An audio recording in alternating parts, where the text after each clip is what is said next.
Hi friends, welcome to iDreams. ప్రస్తుతం దీర్ఘకాలిక వ్యాధుల్లో ఎక్కువగా వచ్చేది షుగర్ తర్వాత బీపీ అనేది చాలా గుండెపోటుకి సంబంధించినటువంటి అంశం. చాలామందికి ఇటీవల ఆఫ్టర్ కోవిడ్ అంటే కోవిడ్ వ్యాక్సిన్ అని కొంతమంది అంటున్నారు. అదేమో శాస్త్రీయంగా తెలియలేదు, కానీ పూర్తిగా చూసుకుంటే చాలామందికి వయసుతో సంబంధం లేకుండా హార్ట్ అటాక్స్ ఎక్కువ వస్తున్నాయి.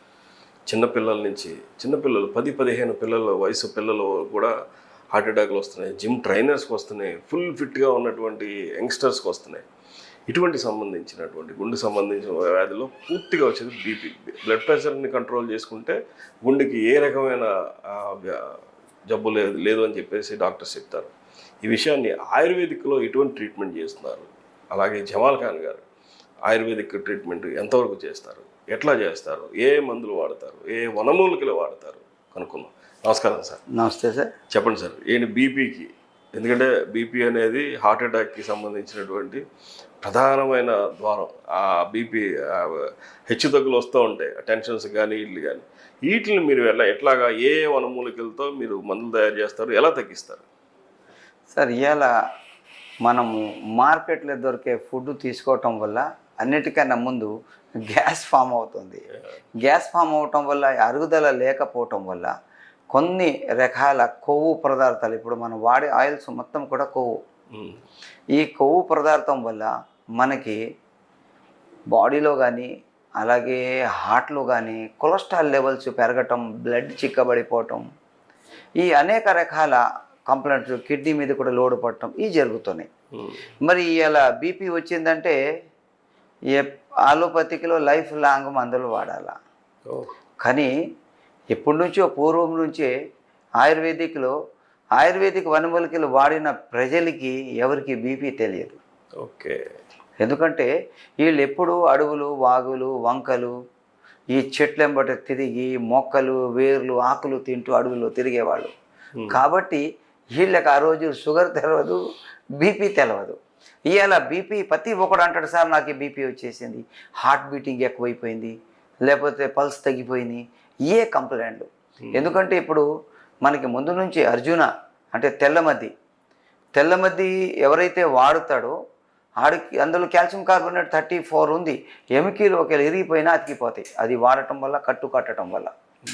మరి అది పౌడర్ పాలల్లో తీసుకోవటం వల్ల కూడా బీపీ కంట్రోల్ అయిపోతుంది. కానీ గ్యాస్ని కంట్రోల్ చేసుకోవాలా.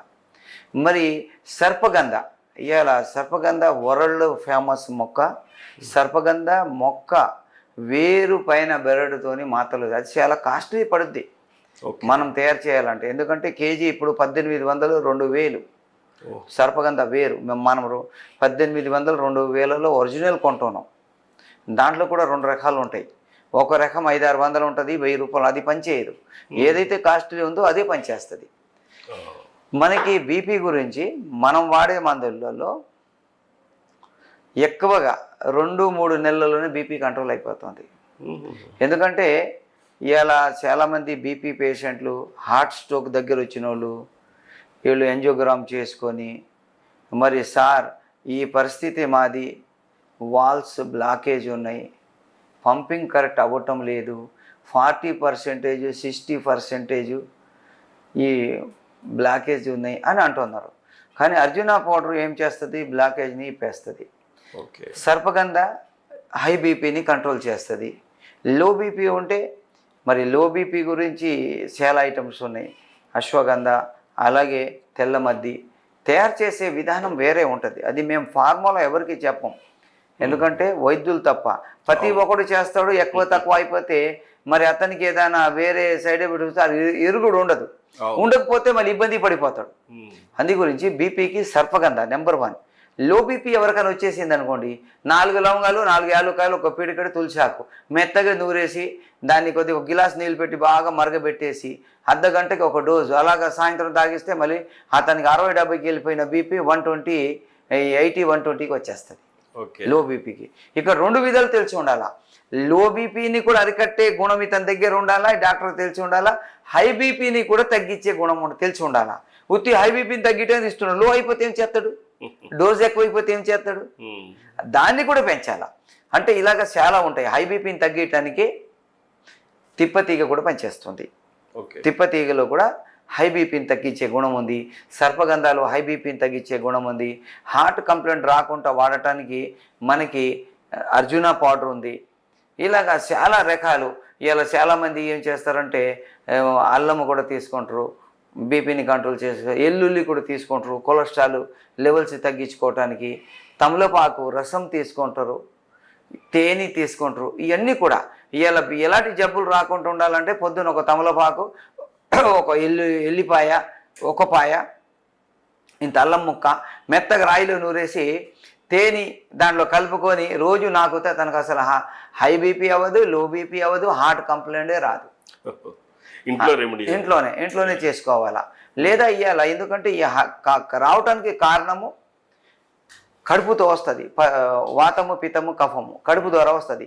అది కడుపులో ఎలాంటి సమస్యలు రాకుండా ఉండాలంటే 100 గ్రాము శొంఠి, 100 గ్రాము జీలకర్ర, 100 గ్రాము వాము, 100 గ్రాము నల్ల జీలకర్ర, ఒక 10 గ్రాములు నల్లుప్పు వేయించేసి పౌడర్ చేసుకొని పొద్దున టిఫిన్ తర్వాత ఒక స్పూను, మధ్యాహ్నం భోజనం తర్వాత ఒక స్పూను, రాత్రి ఒక స్పూను. అసలు ఇతనికి పిత్తము, వాతము, కఫం అన్నదే ఉండదు.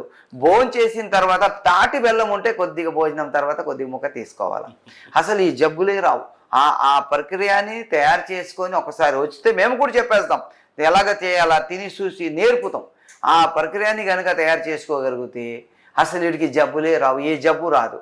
ఎందుకంటే ఇలా మనం వాడేది ప్రతి ఒక్కటి యాపిల్ నుంచి పట్టుకొని మీరు ఏ ఫ్రూట్స్ వాడినా మందు లేనిది లేదు.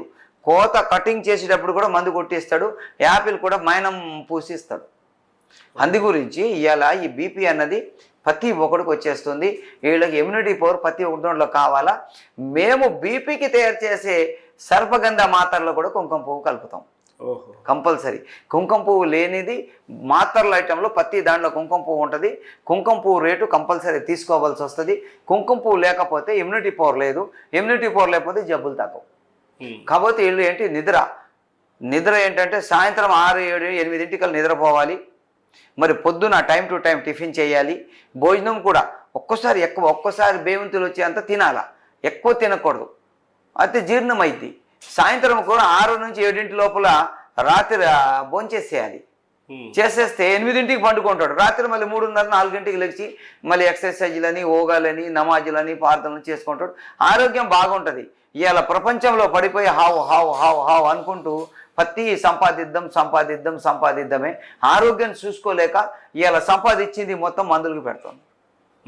ఆయుర్వేదాన్ని నమ్ముకుంటే ఆరోగ్యం ఉంటుంది. కొన్ని చిట్కాలు ఇళ్లలోనే చేసుకుంటారు. ఆ చిట్కాల వల్ల వీళ్ళకి ఎలాంటి సమస్యలు, పెద్ద సమస్యలు రావు సార్. ఓకే. అంటే బీపీ ఇప్పుడు హార్ట్ అటాక్ కూడా కంట్రోల్ అయిపోద్ది మీరు చెప్తున్నట్టు, వాల్స్ క్లియర్ అయిపోతుంది. కొలెస్ట్రాల్ కూడా మీరు ఏమైనా సపరేట్గా దాంట్లోనే SPHD అని ఒక పవర్ఫుల్ ఐటమ్ చేసాము. ఇప్పుడు ఏదైతే చెప్పామో, ఏది అల్లము, దాని తర్వాత మన తమలపాకు రసము, మరి ఎల్లుల్లి రసము, మరి ఆర్గానిక్ హల్దీ, పసుపు, వీటితోనే తయారు చేసాం SPHD అని. అది ఒకటి కొలెస్ట్రాల్, వేస్ట్ కొలెస్ట్రాల్ని తగ్గిస్తుంది, హార్ట్ బ్లాకేజ్ని తగ్గిస్తుంది, అన్ని విధాలుగా ఇచ్చేస్తుంది. ఒకసారి ఫ్రీనెస్ ఇస్తుంది. ఇంకా గుండెలో నొప్పి కానీ, గ్యాస్ కానీ ఇవన్నీ రావు. కాకపోతే మెడిసిన్స్తోని ఇవన్నీ యాడ్ చేసి పెట్టవలసి వస్తుంది. సింగిల్ మెడిసిన్ ఏ జబ్బుకు ఉండదు. బీపీకి మాత్రం సింగిల్ PG అన్న ఒక మాత్ర వాడినా సరిపోతుంది. ఓన్లీ బీపీ తగ్గిపోతుంది. అది హై బీపీ అయినా, లో బీపీ అయినా లేదు, హై బీపీనే తగ్గిస్తుంది. లో ఉన్నోడంతా కోమాకి వెళ్ళిపోతాడు హై బీపీకి. మళ్ళీ లో బీపీ కంటే అశ్వగంధ, మరి దాని తర్వాత అర్జున పౌడరు, కొద్దిగా మిరియాలు, కొద్దిగా దాంట్లో లైట్ సాల్ట్ ఉంటుంది. దానివల్ల మళ్ళీ రేజ్ చేసేస్తుంది. ఓకే, బీపీని రేజ్ చేస్తుంది. అంటే ఇవన్నీ దీర్ఘకాలికమైన రోగాలు ఇంగ్లీష్ మెడిసిన్లో అస్సలు క్యూర్ అవ్వవు, జీవితకాంతం ట్యాబ్లెట్లు వాడాల్సిందే అని అంటూ ఉంటారు. మీరు ఎలాగ నయం చేస్తారు? ఇది ఎలా సాధ్యం అవుతుంది? అంటే దీనికి కారణం ఒకటే. ఎందుకంటే సర్వ సృష్టికర్త ముందు జబ్బుల్ని పెట్టాడు, దాని తర్వాత మందుల్ని పెట్టాడు, దాని తర్వాత మనని భూమి మీద పంపించాడు. ఎందుకంటే ఒక ఇంద్రపు చుక్క తల్లి గర్భంలోకి వెళ్ళిన తర్వాత 40 రోజులలో మాంసం ముద్దగా తయారవుతుంది. మళ్ళీ 40 రోజులు అవయవాలుగా అవుతుంది. మళ్ళీ 40 రోజుల తర్వాత ఊపిరి పోయబడుతుందని గ్రంథాల్లో ఉంది. సైన్స్ కూడా నిరూపిస్తుంది. భూమి మీదకి రాగానే తల్లి దగ్గర 30 నెలలకి పాలను తయారు చేస్తుంది. మరి ఆ ఒక్కో ఇంద్రపు చుక్కలో ఈ 360 జాయింట్లు ఎలాగొచ్చాయి? పళ్ళు ఎక్కడి నుంచి వచ్చినాయి? నాలుగు ఒక ల్యాబ్. ఏది పెట్టినా విషం పెడితే చెప్పేస్తుంది, మంచిది పెడితే లోపల మింగేస్తుంది. అది కూడా అన్ని చెప్తుంది. చెవులు మంచి చెప్పినా వింటున్నాయి, చెడు చెప్పినా వింటున్నాయి. కళ్ళు అన్ని చూసేస్తున్నాయి. ఇవన్నీ కూడా ఆ ఒక్క వీర్యు చుక్కలో మరి తయారైనవి కదా. మరి అలాంటప్పుడు మరి ఇవన్నీ కూడా భూమి మట్టి ద్వారాగా మనం సృష్టించబడ్డాం. మట్టిలో ఉన్న వనరులన్నీ కూడా మన శరీరానికి అవన్నీ కూడా పార్ట్లు అయ్యి మొత్తం రిఫేర్ చేస్తాయి సార్. ఓకే. పెద్దలు చెప్పేవాళ్ళు అవి ప్రతి ఒక్కటి. మా నాన్నగారు అనేటువంటి నీ చేతిలో ఏమీ లేదురా, నువ్వు నిజాయితీగా చేసిన అన్ని రోజులు ప్రతి రోగిని నువ్వు బతికిగలుగుతావు. ప్రతి మాత్ర గొంతు దగ్గరికి వెళ్ళిన తర్వాత ఓ సర్వ సృష్టికర్త, నేను ఈ లోపలికి వెళ్ళి నేను ఆరోగ్యంగా ఉండి నీ మానవుడిని నేను నాశనం చేయాలా, లేకపోతే నేను నాశనం అయిపోయి నీ మానవుడిని ఆరోగ్యం ఊరి నా మానవుడి గురించి నిన్ను సృష్టించాను, ఆడికి ఆరోగ్యం ఇవ్వమంటాడట. అది సార్. మందుకు కూడా మందు మన ఇష్టంతో తడవదు, అతని ఇష్టంతో తడుతుంది. నేను ఇప్పుడు కూర్చున్నప్పుడు నేను ముందు దువా చేసుకొని కూర్చుంటా. వల్ల ఇవాళ వచ్చిన ప్రతి ఒక్కడికి ఆరోగ్యం ఇవ్వాలి, నా పెన్ను నీ ఆదేశం మేరకు నడవాలి, మరి నేను రాసే మందులో ఫలితాలు నీవు ఇచ్చి అతనికి ఆరోగ్యం ఇవ్వాలి అని నేను దువా చేసి కూర్చుంటా. ఎందుకంటే మన ఇష్టంగా ఏదీ లేదు. ఇప్పుడు చూసారా, ఎన్నో మందులు తయారు చేశారు, మేము చేసేసామంటే కొత్త జబ్బు వచ్చి పోయింది. ఈ ప్రతి మలేరియా వచ్చింది, మలేరియాకి చేసేసారు. టైఫాయిడ్ వచ్చేసింది, టైఫాయిడ్ చేసేసారు. కరోనా వచ్చేసింది, ఇంకేదో కొత్తది వస్తుంది. టైఫాయిడ్ వచ్చింది. ఇలాగా జబ్బులు వస్తుంటే కొత్త మందులు తయారు చేసి నేను చేశానని ఆడు ఎప్పుడైతే ఇచ్చేస్తాడో కొత్తది మళ్ళీ ఒకటి వచ్చేస్తాడు. అందు గురించి మనిషి దగ్గర హిందూ, ముస్లిం, సిక్, ఇసాయి కాకుండా అందరినీ కూడా ప్రేమగా మరి అందరినీ ప్రేమిస్తూ అందరు ఆరోగ్యం ఇవ్వాలని పెద్ద ఒక లక్ష్యాన్ని తీసుకొని కూర్చున్నా. అలాగే నా దగ్గర వచ్చిన 100 మందిలో 80% జనాలు నేను ఆరోగ్యం ఇస్తున్నా సార్. బీపీ ఎంత పర్సెంటేజ్ కవర్ అవుతుంది? హై బీపీ ఎంతమందికి తగ్గుతుంది? 90% పేషెంట్లకు కవర్ అయిపోతుంది. 90%. షుగర్ అయితే 50, ఇదైతే 90%. కామర్లు కూడా 90% పేషెంట్లకు తగ్గిపోతుంది. ఓకే. అదే థైరాయిడ్ లాంటి అది మనం ఇంకొక ఎపిసోడ్లోకి వెళ్దాం. థైరాయిడ్ అనేది ఇప్పుడు మీరు చూసుకుంటే ఈ బీపీ అనేది పేషెంట్లకి ఏం చెప్తారు, ఎలా ఉంటే బెటరు? ఇంట్లో రెమెడీ మీరు ఆల్రెడీ కొంత చెప్పారు. వాళ్ళు ఏ జాగ్రత్తలు తీసుకుంటే మీ మెడిసిన్ వాడుకుంటూ ఎలా? అప్పుడు దీనికి కూడా ఇంగ్లీష్ మెడిసిన్ వాడాలా? అవసరం లేదు. అంటే మెడిసిన్ వాడితే సరిపోద్దా? ఇంగ్లీష్ మెడిసిన్ గ్యాస్ ఫామ్ అవ్వకుండా చూసుకోవాలా. ఎక్కడ ఏది దొరికితే ఆయిల్స్ వాడకూడదు. ఉప్పు తగ్గించుకోవాలా. కరెక్ట్ టైంకి లైట్ టిఫిన్ తీసుకోవాలా. టైం ప్రకారం భోజనం చేయాలా. పుష్కలంగా నిద్రపోవాలా. ఇవన్నీ ఉంటే ఇంకా బీపీ అన్నది మరి రాదు. ఒక 5-6 నెలలు వాడితే ఇంకా బీపీ లైఫ్ లాంగ్ తగ్గిపోతుంది. బీపీకి ఎలాంటి అవసరం లేదు. జాగ్రత్తగా ఉండాలా. మళ్ళీ ఒకసారి ఏమీ లేకుంటే వచ్చింది, మళ్ళీ రాదని గ్యారంటీ ఏంటి? రావచ్చు. అందు గురించి జాగ్రత్తగా ఉంటే మనం అప్పుడప్పుడు బీపీ చెక్ చేపిస్తూ ఉండాలా. మరి ఏమైనా అవసరం అయితే మందులు వాడాలా. పూర్తిగా తగ్గిపోతుంది. సైడ్ ఎఫెక్ట్స్, కోమాలోకి వెళ్ళిపోవటం, హార్ట్ స్ట్రోక్ రావటం అలాంటివి ఏమి జరగవు. ఓకే. ఆటోమేటిక్గా కొలెస్ట్రాల్ దగ్గర అన్నీ కూడా వాల్స్ క్లియర్ అయిపోతాయి. అన్నీ ఒకే ఒక టాబ్లెట్ ఇంకేమన్నా? దాంట్లో అంటే అర్జున పౌడర్ ఉంటుంది, టాబ్లెట్ ఉంటుంది, గ్యాస్ లిక్విడ్ ఉంటుంది, లెట్రిన్ సాఫిక్ ఒక 4 మందులు ఉంటాయి. ఓకే. అది బీపీ అనేది చాలా దీర్ఘకాలికమైన వ్యాధుల్లో ఒకటిగా ఉంటుంది. పూర్తిగా హార్ట్ అటాక్ పూర్తిగా కూడా దీని మీదే ఎక్కువగా హార్ట్ అటాక్స్ వస్తూ ఉంటాయి. ఇవన్నీ తగ్గాలంటే మరి జమాల్ ఖాన్ గారు చెప్తున్నట్లు హోమ్ రెమెడీ చెప్పారు, అలాగే ఆయన దగ్గర ఉన్నటువంటి మెడిసిన్ చెప్పారు, ఇంట్లో ఏమి చేయాలో చెప్పారు.